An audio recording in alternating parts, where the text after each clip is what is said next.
We all know that by the end of the Simpsons movie, Maggie asked this. Sequel? But what you might not know is that we got one, a Simpsons movie that was shown in cinemas. It was just a bit shorter. The Oscar-nominated film The Longest Daycare played before Ice Age 4 in 2012. Since then, Disney has bought Fox and we've gotten 8 more Simpsons shorts, which do range wildly in quality, from The Incredible to whatever this is. So just for fun, I wanted to rate and rank every single Simpsons short on Disney+. So let's go. The Longest Daycare from 2012. The story focuses on Maggie and her butterfly friend having to survive her first day of daycare, with a bunch of glue-guzzling babies and an evil Gerald Sampson.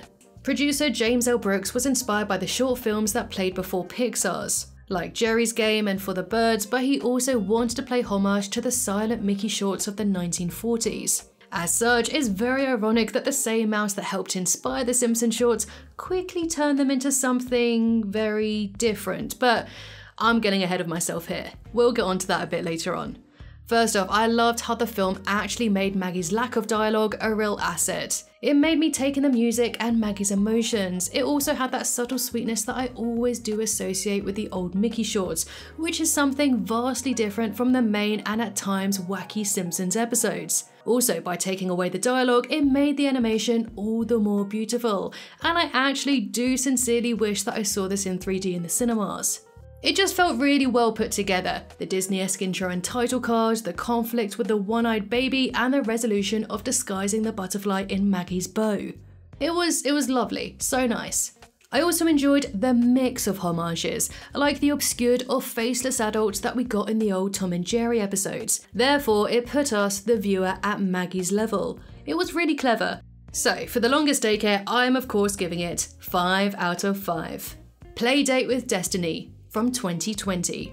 So whereas The Longest Daycare was released under Fox, by the time Playdate with Destiny was released in 2020, The Simpsons was now owned by Disney. So I was very curious to see how this short would kind of show Disney's corporate influence, but luckily it didn't. Nothing. In fact, I kind of preferred this short. While on a playdate, Maggie meets and falls in love with a toddler called Hudson, and she imagines and fantasizes about their lives together and their adventures.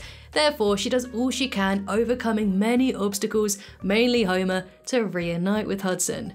In a lot of ways, this film followed a similar format to The Longest Daycare in that it was Maggie confronting something grown up despite being a baby. But it was more like an old Hollywood love story. Again though, beautiful music, stunning animation, and quite dark themes. Like showing how she drinks the pain away over a broken heart. It was hilarious too, with the callback of the opening sequence with her baby steering wheel and a oblivious Homer, and how the train would circle back around despite their dramatic departure. But what edged this one slightly over the first one for me, aside from it being a love story, was the inclusion of the parents. I felt having Marge and Homer added that comedic contrast from Maggie's dramatic adventure to theirs, which was simply a walk in a park. Or a taco in the park. It genuinely felt as if this could be a day in the life of Maggie while the rest of the Simpsons family go about doing their main series stories. Therefore, I'm awarding this one 5 out of 5 stars. But do not worry guys, they definitely won't all be 5 out of 5. It's worth noting that The Simpsons pitched this film to Bob Iger and the Disney staff eager for it to play before a Pixar film in cinemas, which was huge considering how influenced James L. Brooks was by Pixar when starting these shorts. And so Disney offered to play this film before the film Onward, and the Simpsons crew were ecstatic. It was a significant move, showing how Disney were ready to welcome The Simpsons into their universe, which brings me to The Force Awakens from its snap. Like I was saying, the union between Disney and The Simpsons was becoming more and more evident, not only through the handover of IP, but also creatively, with this short pinpointing their most significant collaboration thus far. The idea for the story came up in January 2021, and by this point, The Simpsons was one of Disney Plus's most successful shows on their streaming service. So James L. Brooks proposed to do a series of shorts where they were able to interact with the other Disney-owned franchises. With this one, of course, merging with a galaxy far, far away to celebrate Star Wars Day. The story was basically a Star Wars rework of The Longest Daycare, with Marge taking Maggie to the Jabba Hutt Jedi preschool to be with the Sky Toddlers. And you can already tell that the creators were having a lot of fun with their references. And there are a lot of references. You have Boba Fett's Carbonite as timeout devices, Cloud City nap rooms, BB-8, Maggie as Baby Yoda, and then of course Gerald Sampson as Darth Maul. And during the making of it, the team were even able to collaborate with Lucasfilm to translate the chalkboard writing into Aurebesh. In short, there are some really clever and fun Easter eggs here to spot, but knowing where these shorts go later on, I do get the feeling that now The Simpsons has access to Disney IP, the references will become a bit more excessive. No longer anchored into them having to make more subtle references to other studios and companies to basically avoid getting sued. They don't have that problem anymore. But still, for the moment here, I don't really mind. This was made for Star Wars Day and to celebrate both franchises, so perhaps it doesn't matter so much that the references were more the focus of the story. That's kind of what it was about. I must also say that I loved the artwork at the end of the short, which would become a running theme throughout these Disney shorts. They felt reminiscent of the early Star Wars concept works by Ralph McQuarrie. So for this one, the story did lack originality, and I found that the butterfly to be more of an intriguing and sweeter sentiment than Maggie's lost pacifier. So for this one, I'll give it 3.5 out of 5. The Good, the Bad, and the Loki. In the same year as the previous short, The Simpsons also released The Good, the Bad and the Loki, which was the second of James L. Brooks' planned shorts that he pitched to Disney. In it, Loki is cast from Asgard and forced to face the Simpsons and Springfield's mightiest heroes. He banishes Lisa, who becomes Thor, teams up with Bart, and soon enough, the God of Mischief also becomes Springfield's baddest boy. And if you think a lot is going on, then you might be right. It's quite impressive that within 4.5 minutes we get all that, plus 3 post-credit sequences. This is of course poking a bit of fun at Marvel's. I did like that Tom Hiddleston reprised his role here, and there are a lot of funny references. But I don't know if I personally enjoyed this one much. I missed Maggie. She's not in this at all really, which was a bit strange as it kind of took away the speciality of the shorts being exclusive to her. I think otherwise, this story could have well fitted into a Treehouse of Horror episode or another main series special. I also felt as if it was a bit too much for a short. I liked the first two because they were simple but strong stories. You don't need all these references. They don't make up for a weaker story. I get that it's interesting trying new things like incorporating more characters and guest stars, but it just felt a bit corporate. I know this was self-referential. I worship you, great Loki. But it was the best quote I could use to represent how I felt The Simpsons were almost bowing down and making way for Disney's original shows. There wasn't much humour either. I think they were already excited by having other and unlikely Springfieldians as the Avengers, but there wasn't really any funny reasons as to why they chose a certain character to be a certain hero. So therefore, for that reason, I'm going to rate it a bit lower than The Force Awakens from its snap and give it 3 out of 5 stars. Again, I loved the post-credit artwork, but this is where I felt the shorts were starting to warp. To me, it felt as if Disney were starting to use The Simpsons to prop them and their shows up even higher without offering The Simpsons a helping hand. In that, The Simpsons were being used to make the show look even cooler, without The Simpsons looking cool themselves. Which brings me to Plusaversary. To me, this is just a plain old chilly ad to promote Disney Plus, which it ultimately was.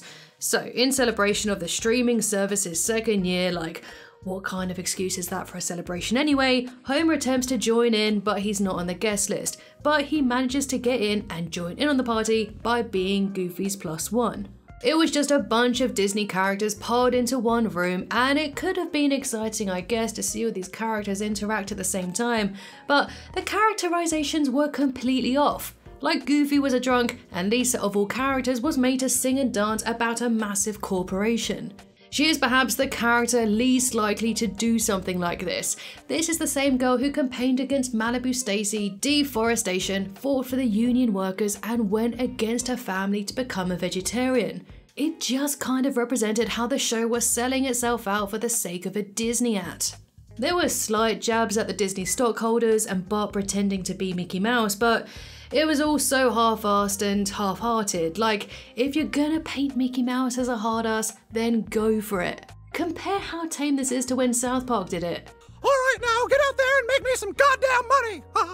It was almost like Disney gave the creators a tick list of how far they could really take the jokes, therefore taking away any soul or interesting bits for the short. Like Sideshow Mel says this, I can't believe you're getting away with this. Keep it up. but get away with what exactly? There's no bite, it felt incredibly corporate, and overall it was just so upsetting to see The Simpsons was being used as this promotional vehicle. Yet again. I don't know, this one just made me feel very, very sad. So for that reason, I'm giving it 1 out of 5. When Billie Met Lisa, 2022. So whereas before I know exactly why the short was being made, and that is an ad for Disney Plus basically, I have absolutely no idea why this was really made. Apart from the fact that this time, maybe The Simpsons were using Billie Eilish and her fame to bring in a newer audience.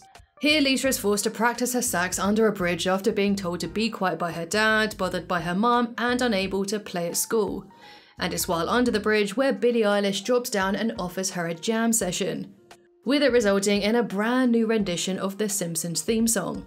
And I guess it's cute, mainly because I do like Billie's voice, but for her to call the music sheet quote-unquote garbage and then sing it just like dum dum da dum, it's not like she was making it hugely more original and in her eyes less of a garbage soundtrack.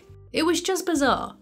There are a few jokes personal to Billie, like the spider coming out of her mouth from the You Should See Me in a Crown music video, her changing her hair colour, and vegan lad because I guess she's a vegan, but overall it was just more of a cartoon music video. But you know what, at least the short did feel relevant to Lisa's character because we have seen her saxophone playing being ignored or even hated by her family in the past. So for that reason, I'm going to give it 2 out of 5 stars.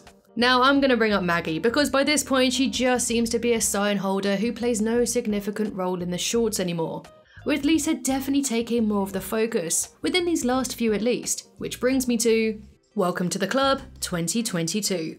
This follow-up to The Good, the Bad and the Loki sees Bart, aka Loki, take Lisa to a castle with the promise of her being officially recognised as a Disney princess. But he's actually tricking her to join forces with the Disney villains. It's here where Lisa then points out that many villains end up dying, which they argue is better than living happily ever after with a generic Disney prince. This then leads on to a song and dance number and the first ever official Simpsons Mickey Mouse.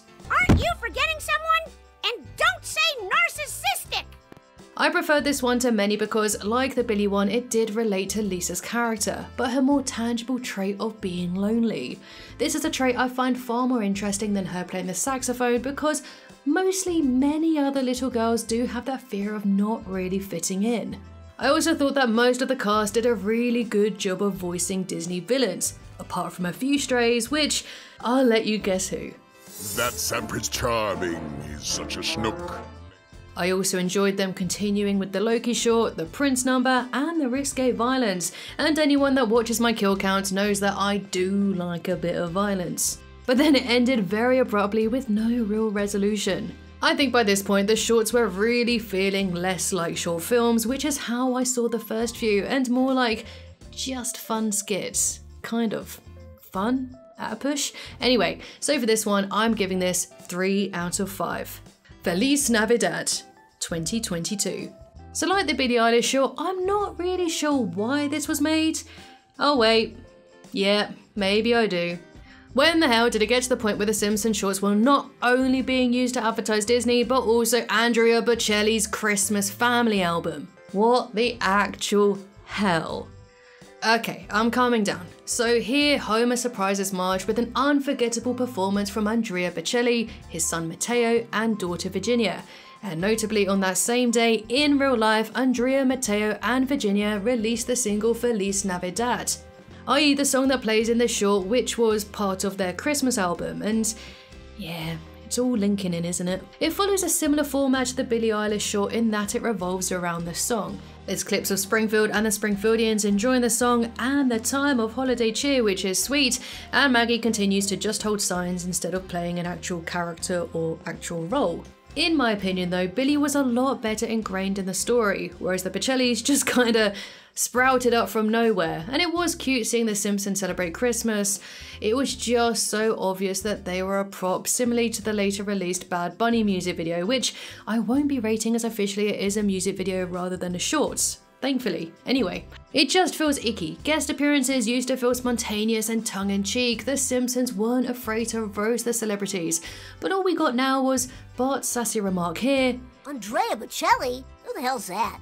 And that was it. There was no real oomph. It felt very, very self-indulgent and, again, icky. 1 out of 5. Rogue Not Quite 1, 2023. While watching this one, James absolutely hated it, but I at least felt a bit happier that Maggie was brought back in a more significant role. So on their way to daycare, Homer loses Maggie, who hops into Grogu's hovering pram for an adventure across the galaxy. So the things I liked: the reference to the earlier short, Gerald Sampson as Darth Maul, Kang and Kodos being actual aliens in a Star Wars themed short, and the Disney 100 castle did look incredible. Great work, animators. But the Mandalorian literally kicked the pram into orbit. Like, why the hell would he even do that? I thought he was a good character. Like with a lot of my critiques in these shorts, it was just references over story. So therefore, I'm giving this one 2.5 out of 5. I miss the fantastic, simple, and pure storytelling. These later shorts as a whole are just so jarring, complicated, and they just feel so incredibly corporate, and that they were made as advertisements, not for the love of stories or making a really lovely piece. The reasons why the Pixar shorts and their films in general work so well is because they are very much brought down to human emotions and experiences. Like Pixar's Bao, a story about a literal bao bun reduced me to tears. I feel that the first 2 Maggie shorts did have that potential to have that same magic. I feel the initial idea and inspiration for what these shorts were supposed to be was very severely lost, mostly because Disney bought The Simpsons, I think. Therefore, they became blinded by the glitz and the freedom to reference Disney as much as they wanted. We like The Simpsons for The Simpsons, we don't like The Simpsons for Disney.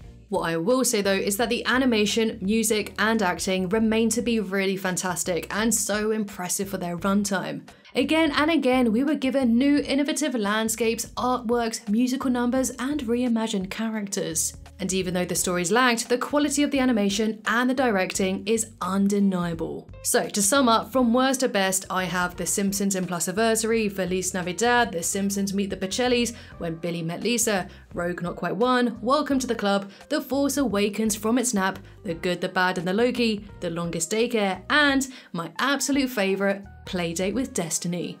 But how would you rank these shorts, and which one is your favourite? Do let me know in the comments, and I'll see you in the next one.